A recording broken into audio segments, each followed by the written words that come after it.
Hello guys, Manchester City have just drawn 2-2 in a pulsating game of football. It was absolutely, it was ridiculous if I'm being honest. It was so intense, it was so aggressive, but I sort of loved it. It was emotional and I'm far too hungover today to deal with this, but we're going to have to deal with it anyway and talk about this game of football. I also want to say thank you to OneFootball. Please go and download OneFootball. Please do me a massive, massive favour and download the best football app on the market, bar absolutely none. OneFootball is free to download and you can click it in the link in the description below and it absolutely helps support my channel. So if you want to do me a massive favour, please click the link in the description below for a Phil Foden level quality football app so you can get it on your phone and join over 10 million people, and it's absolutely free as well. It's free. So download it. I mean, what's the worst that can happen? If you don't like it, fair enough, but it's free, so there's no harm in it at all. Download OneFootball right now. That game was a bizarre game of football. There's a few super chats I want to get to and make sure I don't miss already, which I'll get to in a little bit. For now, my very top-line impressions. It's hard to analyse a game like this because you have to take emotion out of it and you have to look at the bigger picture and the context. Because there are obviously flaws in our game here and there in front of goal. We know this. We've also got to look at the bigger context, which is we've just had a week against Chelsea, PSG and Liverpool, all away from home. We've also had a very tough start to the season in general, with certain players still finding the form, and in general just an awful lot of big games. So we have to look at that bigger picture when you judge a game like this. 2-2 away at Anfield is always a decent result. It's always a good result. But in the context of what we've just been through so far this week, I think it's a great result. I honestly think 4 points away at Chelsea and at Liverpool in the Premier League is huge, man. It's absolutely huge, especially in front of the famous Anfield crowd and all that kind of stuff. The context, when you look at the Premier League table now, we are in a very, very good position. And we had every right to be tied after Chelsea and PSG, but we still played pretty well. We weren't perfect, and I did say you have to be perfect if you want to win a game like this, but we were still impressive, I would say. Super chats, Danny saying, crazy game, we should have won. Danny, you're a legend, mate. Thank you so much. Could have had a red of Milner. I thought Sterling was excellent when he came on. Cancelo, besides that first goal, was amazing. And Rodri with the block of the year. I mean, that's a very good summary as well. I think we probably should have won as well, if I'm being honest. It was undoubtedly, Danny, undoubtedly a red card. The thing that frustrates me with a game like that is how can you really, really judge it? Because if that's refereed fairly, and I'm sorry, Liverpool fans, I'm really not trying to be salty here, but you fucking got off the hook big time. You absolutely got off the hook. The referee has absolutely done you a massive favour there. I'm not saying he meant it or whatever. All I'm saying is what happened. And in that instance, Milner was the most obvious red card you will ever see in your life. I mean, my mum could have sent him off, and my mum's not a football fan. Anyone could see it. He literally hung his leg out, let him run over it on a counter-attack. A cynical foul. It's a yellow card. It's a second yellow, and he's off. There's no question about it. So in that instance, you're like, well, we're not operating on a fair level playing field, are we? How can we judge the game knowing that we're playing against 11 men when it should be 10? How can we really judge this game as a spectacle? Because it's not fair. It just isn't fair. So you have to consider that when then the fact that we went 2-1 down minutes later from Cancelo, obviously, you know, a little bit soft defensively, but a moment of brilliance from Salah. But that goal doesn't happen. It doesn't happen with Milner's off. They sit deeper. All of a sudden, things change. It's a wonderful goal, by the way. An absolutely insanely good goal. Salah just with a world-class moment. There's not much you can do when a world-class player decides to do something like that. But either way, it was a weird game. And Danny saying also, Bernardo is a genius. Bernardo is a fucking genius. He was absolutely robbed of an assist or two. Bernardo, a legendary performance from a fantastic, fantastic, fantastic player. Danny, you're a legend, mate. I really, really appreciate it. But overall, I mean, that was, I would say that was a good result. It's a good week. And we only have to judge this now in the context of this week and this season. And I'm really, really happy about that overall. If you look at the stats for this game, I'll jump over to them over here. Let me jump over to the other screen. As you can see there with the stats, Manchester City had 12 shots to their 6. Only 3 on target, though, which is where the difference is. They had 4 of their shots on target, which is a massively different success rate. 66% of their shots were on target, only 25% of ours was, which is the difference there, really. Liverpool take their chances and we don't. We are not clinical at all. But overall, I think it was an impressive performance away with a team a lot to prove. If you look at that table now, 2 points off Chelsea, with Liverpool ahead of us by 1 point. I take that, man. 14 points after already playing. Let me get the results on screen. Let me get the results up. I'll go to Man City now. Here's our results. You know, if you look at the games that we played, of course, already this season, we've had Tottenham away. Let's have a look. So we've had, it's a bit, let me fit it in screen here, of course. It's been a really difficult start to the season. We've already played a whole bunch of games. So we've had Tottenham away, of course, Norwich at home, Arsenal at home. We've had Tottenham away, Leicester away. We've had Chelsea away, and we've had Anfield away. So basically, they are some of the games that you look at and go, that's going to be difficult. And the fact that we are where we are already, despite those results, I would say that's big, man. That is big. That is really big. We've got some of the biggest games of the season already out of the way, and then we bring them back to the Etihad. It's only United now. It's literally only United now that we've got to play away, and that's only in a few weeks' time anyway. So we're looking in a very good position here. Genuinely, it's a good place to be in, and you can't deny the impact of that. In terms of the actual performance, I thought we were really good, and just unfortunately, we do have that problem, man. We do have that problem. We are still absolutely wasteful in front of goal. I can't deny that. It does linger over us, and it is frustrating. And you do want Manchester City to be better.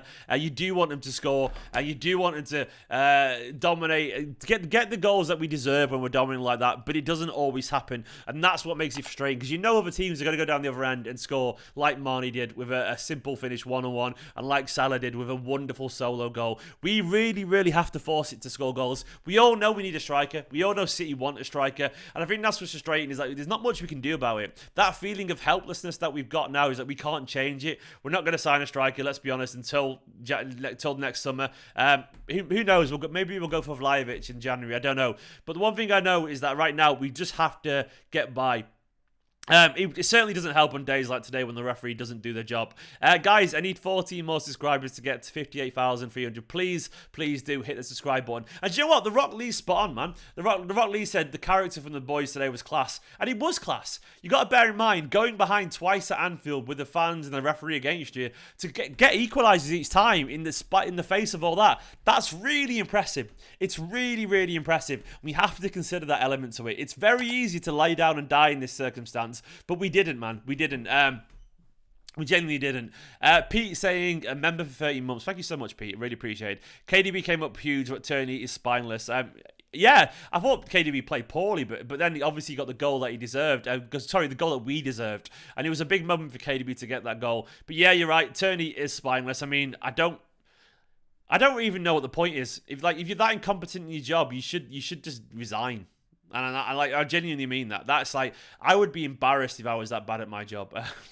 Don't answer that. Maybe I am. But I genuinely would be embarrassed because that to me feels like sheer inadequacy. And it's not good enough for a Premier League referee. It isn't good enough for a Premier League referee. It just isn't. Guys, 400 people watching and 65 likes. I'm going to aim for 300 likes by the end of this video. So let's get those likes up.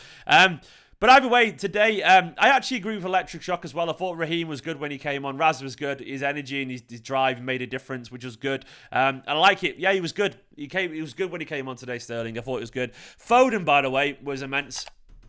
Foden was immense today. A real leader's performance from him. Got the goal he deserved. He probably should have scored another, but Foden had them on toast. Probably our best attacker. For me, Rodri. Fucking hell, Rodri. Jesus Christ, Rodri, with a block of John Stones proportions. Rodri at the moment, Rodri's had an incredible week. Like, genuinely, 3 of his best performances in a Manchester City shirt, and it's been against Chelsea, PSG, and Liverpool. Genuinely, so impressive. And I also agree with DMC045, says, I'm proud of our boys. It was mentally draining because of the referee. And to be honest, yeah. To be honest, after this week, there's no way that wasn't absolutely physically draining. I'm kind of glad the international break is now because we need that break for the players to go away. I know obviously they'll be with the first team, the international team, but they need a little bit about that. A little bit away from Manchester City to calm down. And I go for all the players individually. I thought Cancelo was really good in the first half. And then when he got that soft yellow card, he did defend poorly. But then he was on a yellow card, so it does change your game, unfortunately. He did defend poorly after that. When in the first half, he was good. Laporte was done easily by Salah. For what it's worth, though, Salah can do that to everyone. I'm not gonna excuse him for it, but Salah can do that to Diaz. He can do that to anyone. Salah's just world class and he's electric. There's not much you can say. Like, you can be the best defender in the world and you can win 9 out of 10 challenges, but it's only one where they turn away from you. And it's Salah, and he can fire in. I mean, there was many players who could have done better for that goal, but it was just all. Sometimes a world-class player does insanely good things. He does insanely good things. So I've got to give him the credit for that. Laporte was poor on both goals, says Berto Lee. Maybe he was. It wasn't Diaz that cleared it off the line, Omar. It was Rodri, man. It was Rodri, and it was brilliant. And of course, yeah, Milner should have been sent off. I've already talked about him a lot in this video. Milner it's a shambles. It's a shambles. He should have been off, clearly. What I say, by the way, as well, Bernardo. Bernardo, brilliant. Absolutely brilliant. Just mesmeric. Bernardo, absolutely mesmeric. The desire, work rate, that skill, that little bit of skill in the first half when he span away from a few players. World class, world class. We could do with a little bit of Gundogan control, actually. I agree, Mohammed, but obviously maybe that will come with time.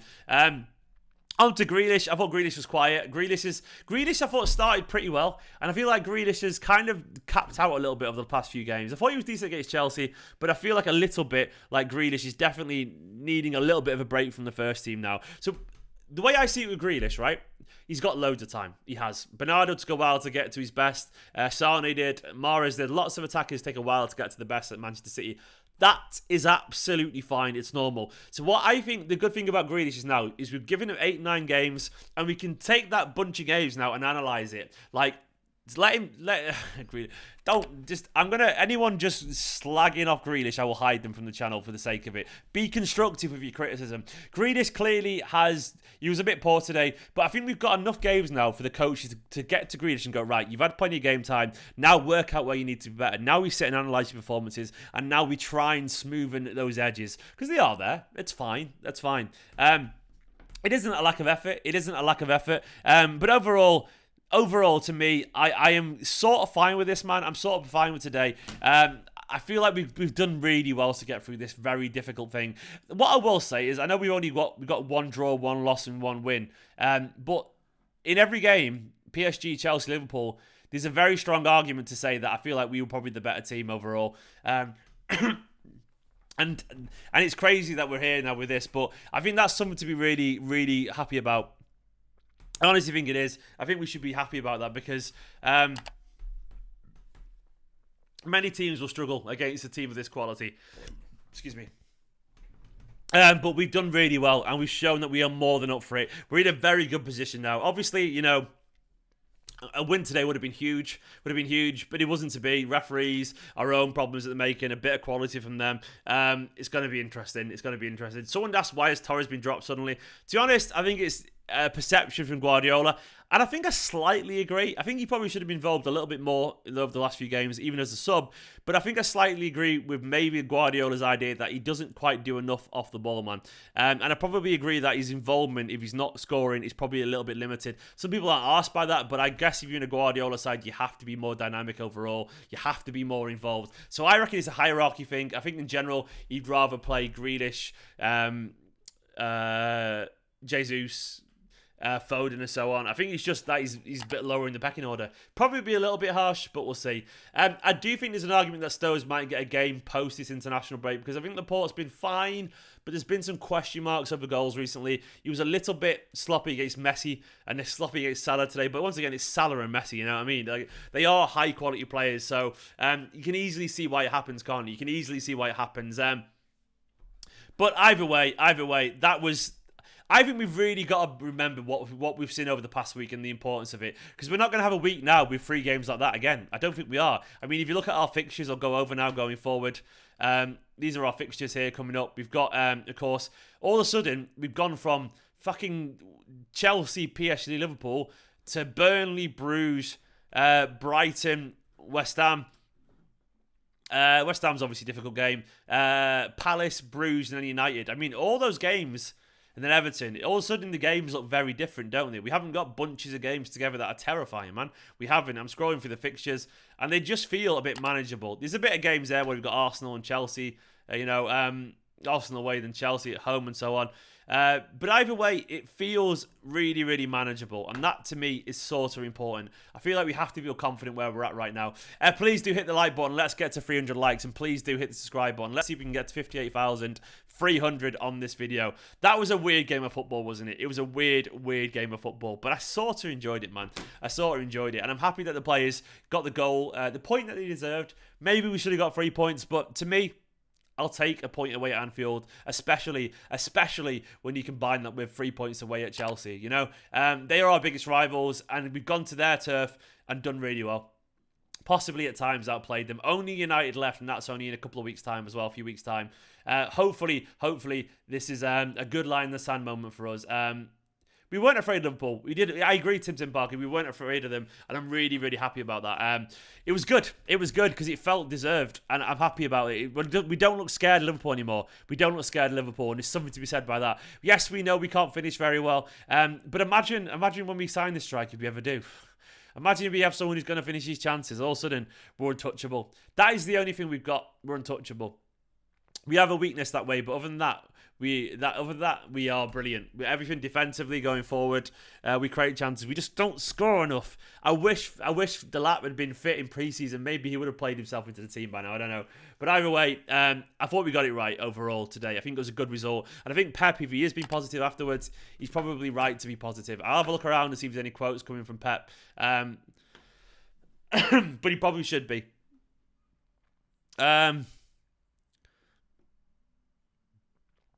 Guardiola said, Phil's a special player, we know it, a fantastic player, and you know that. Not just him, Bernardo, Rodri, Gabri, everyone is fantastic. Rodri, by the way, he's really making a thingy here, isn't he? He's really showing people just how good he is, and I'm very happy for Rodri. I'm really happy for him. But guys, I'm going to end it there. I'm going to get my fan view live. If you want to chat with me on a stream, if you're a member or a Patreon, if you go to the Patreon page, /Esteem Company on Patreon, if you're a patron, you can find a link to StreamYard, which will be up in about 5 minutes, if that. And if you're a member, if you go to the community tab, you can have a chat with me. I'll be live bang on 7 hopefully for a chat with you guys. For now though, you're all awesome. That's a big week, a big performance. Like, comment, subscribe, get me to 60k. I'm on the road there. Thank you for watching this stream. It's been a good week. It's been a good week for Manchester City overall, and I'm happy with it. In the context of everything, yeah, of course there's been mistakes here and there and some areas we can improve on, but overall I think we passed. This week, I think we passed the test, and I'm happy with that. Guys, you're all awesome. Catch you in a bit. I'll see you live in a few minutes for the fan view. In a bit, guys.